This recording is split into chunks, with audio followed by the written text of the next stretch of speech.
Hi, this is Samoya Salins. This is my task 2 video.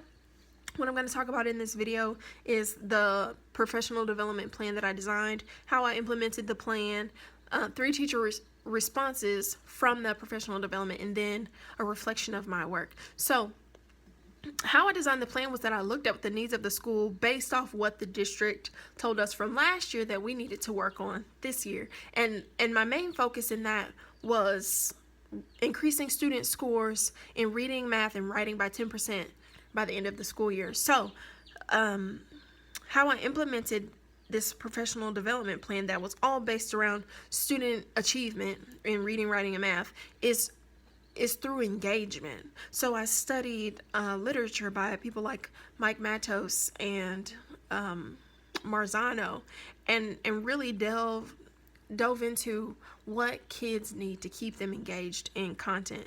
I went to the Powerful Learning Conference in January, where I got to hear experts in the field talk about what they do for 21st century learners who need something different from paper and pencil, or who need something different from lecture and note-taking instructional strategies that we used back in the past. Not saying that those things don't hold value, but we really got to get our kids engaged in content, interested in content, having a passion for content. And so 3 teacher responses. I talked with a kindergarten teacher, 1st grade teacher, and 4th grade teacher, all who taught lessons using new information that they gathered from the professional development. The kindergarten teacher really wanted to meet the needs of all her kids by differentiating. Now, we all differentiate.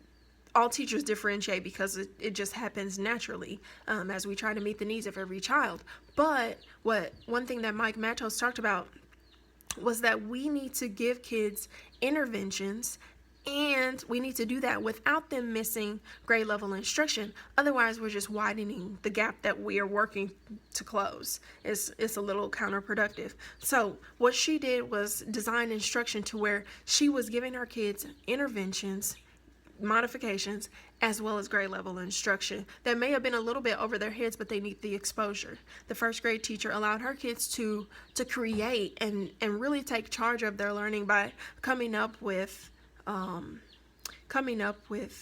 topics for research, and then deciding how they're going to present that information to the class. In 4th grade, that teacher wanted really to help her kids organize thoughts and put those down on paper before they started writing, in a way that kept them engaged, in a way that didn't have them sitting bored and really not having a passion for what they were learning. So based off those 3 interviews, I do feel like the information was useful for our teachers and helpful to our teachers, but there were some who wanted more from the PD. So next time, one thing I really want to do is make sure I hit every content area, every grade level, to really give teachers a feeling that their time was used wisely.